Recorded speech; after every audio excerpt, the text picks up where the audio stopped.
Emily को खोजबीन करना बहुत पसंद था। चाहे वह अपने घर के पीछे के बगीचे में छुपे हुए पत्थरों की तलाश कर रही हो या फिर पौधों की खुदाई कर रही हो, उसके अंदर एक साहसिक भावना थी जो कभी थकती नहीं थी। वह नहीं जानती थी कि उसके सबसे अजीब सपनों से परे एक साहसिक कार्य उसे मिलने वाला था।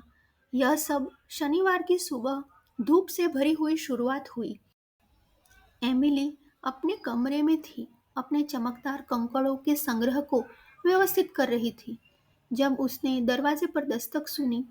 वह सीढ़ियों से नीचे भागी और देखा कि एक छोटा सा पक्षी अपनी चोंच में एक पत्र को पकड़े हुए था। क्या चल रहा है? एमिली ने पक्षी को घूरते हुए कहा। पक्षी ने पत्र को उसके पैरों में गिरा दिया, थोड़ा चहचहाया और उड़ गया।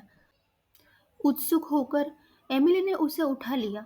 लिफाफा मोटा था, जिस पर उसका नाम सुनहरे अक्षरों में लिखा था, एमिली, बहादुर खोजकर्ता के लिए।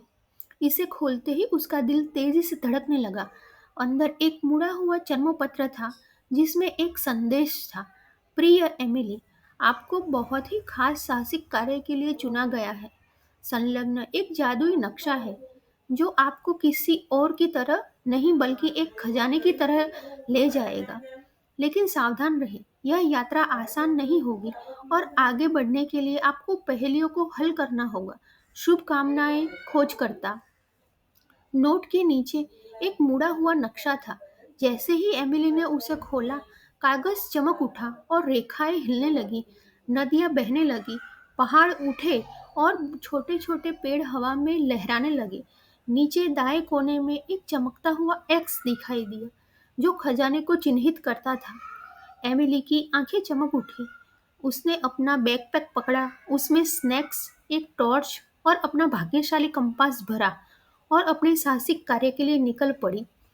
नक्शा एमिली को एक पास के जंगल में ले गया, जो आज अजीब तरह से अलग लग रहा था।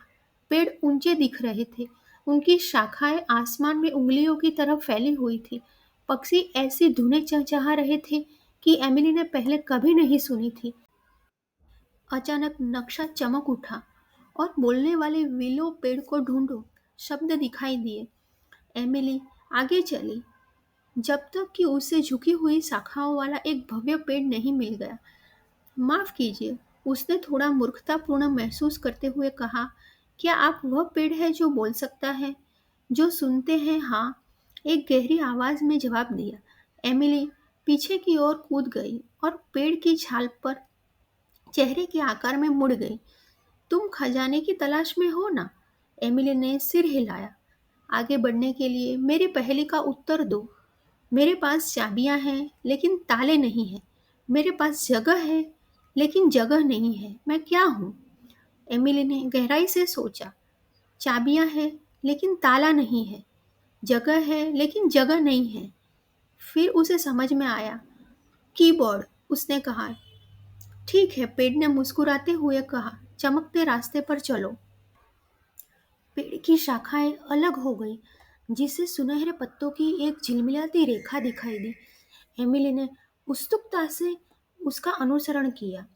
रास्ता एमिली को एक घास के मैदान में ले गया, जहाँ छोटी छोटी रोशनियां हवा में चमक रही थी।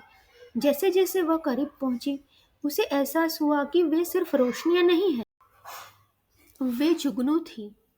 नमस्ते, एमिली ने पुकारा। जुगनू बीच में ही रुक गई और फिर उसके चारों ओर झुंड बनाकर खड़ी हो गई, खिलखिलाने लगी।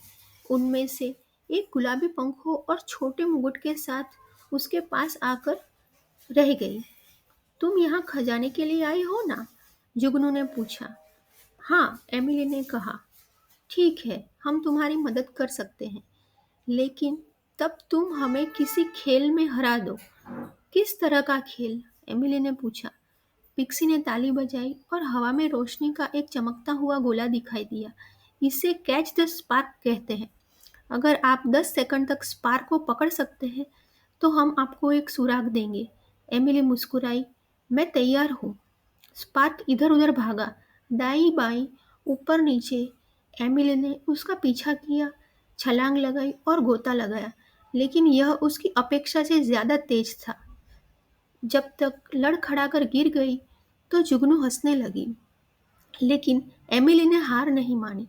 आखिरकार उसने अपनी छलांग का सही समय चुना और स्पार्क को अपने हाथ में पकड़ लिया। 10, 9, 8 उसने गिनती की। स्पार्क हिलने डुलने लगा, लेकिन उसने उसे कसकर पकड़ रखा था। जब तक एक पर पहुंची तो जुगनू ने खुशी मनाई। ठीक है, गुलाबी पंखों वाली जुगनू ने कहा। उसने एमिली के नक्शे पर चमकती धूल छिड़की और नए शब्द दिखाई दिए। प्रतिबिंब की नदी पार करो। एमिली ने नक्शे का अनुसरण किया जब तक वह चमकती हुई नदी तक पहुंच नहीं गई। पानी इतना साफ था कि वह कांच जैसा लग रहा था। वह अपना प्रतिबिंब पूरी तरह से देख सकती थी। लेकिन जैसे ही उसने देखा, कुछ अजीब हुआ। उसका प्रतिबिंब उसे देखकर आंख मार रहा था। तुम कौन हो? एमिली ने पूछा। मैं तुम हूँ, प्रतिबिंब ने कहा। लेकिन इस नदी को पार करने के लिए तुम्हें मुझे बताना होगा, तुम्हें बहादुर क्या बनाता है। एमिली ने एक पल के लिए सोचा। मुझे लगता है कि बहादुर होने का मतलब है अपनी पूरी कोशिश करना, तब भी जब कुछ डरावना लगता हो। प्रतिबिंब मुस्कुराया। सही, आगे बढ़ो। एमिली ने हिचकिचाहट की, लेकिन एक गहरी सांस ली और नदी पर कदम रखा। डूबने की बजाय उसके पैर एक ठोस चमकती हुई सतह पर उतरे। वह पार चली गई। हर कदम के साथ उसके नीचे पानी चमक रहा था। नक्शा अब जंगल के किनारे एक गुफा की ओर इशारा कर रहा था। जैसे ही एमिली अंदर गई, उसने अपने चारों ओर धीमी फुसफुसाहट सुनी। कौन है? उसने पुकारा। सिर्फ हम, कानाफूसी ने जवाब दिया। पास जाने के लिए आपको छिपे हुए दरवाजे को ढूंढना होगा।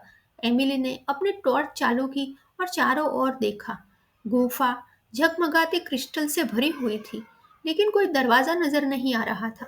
फिर उसने अपने पिता की एक बात याद आई। जहां आपको कम से कम उम्मीद हो, वहां देखे। उसने अपनी टॉर्च छत की ओर घुमाई और दरवाजे की एक धुंधली रूपरेखा दिखी। मिल गया, उसने कहा। कानाफूसी करने वाले हंस पड़े। बहुत चतुर। आप आगे बढ़ सकते हैं। दरवाजा खुला। ऊपर जाने वाली एक सीढ़ी दिखाई दी। सीढ़ियों के शीर्ष पर एमिली ने खुद को सुनहरे फूलों से भरे एक खूबसूरत घास के मैदान में पाया। बीच में एक संदूक था जो नरम सुनहरी रोशनी से चमक रहा था। वह उसके पास गई। उसका दिल उत्साह से धड़क रहा था। अपने दोनों हाथों से संदूक खोला। अंदर थी एक किताब। एमिली ने उसे उठाया और कवर खोला। पन्ने खाली थे, लेकिन जैसे ही उसने उसे पकड़ा, चमकते हुए शब्द दिखाई दिए। यह रोमांच की किताब है।